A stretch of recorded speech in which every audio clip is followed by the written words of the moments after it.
أهلا بكم يا جماعة في فيديو جديد. النهاردة عندنا سؤال بسيط لكن إجابته غريبة وممتعة. ليه السماء لونها أزرق؟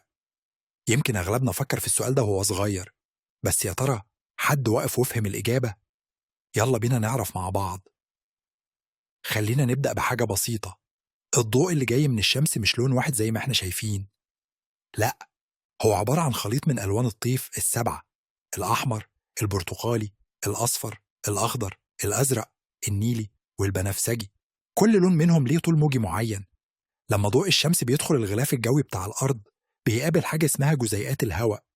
الجزيئات دي بتعمل حاجة اسمها تبعثر للضوء. الألوان اللي طولها الموجي صغير زي الأزرق والبنفسجي بتتبعثر أكتر بكتير من الألوان اللي طولها الموجي كبير زي الأحمر. طيب ليه ما بنشوفش البنفسجي؟ السؤال حلو. السبب إن عينينا مش حساسة قوي للون البنفسجي زي الأزرق، زائد إن جزء كبير من البنفسجي بيتشتت بطريقة مختلفة وما بيوصلش لعينينا بنفس القوة.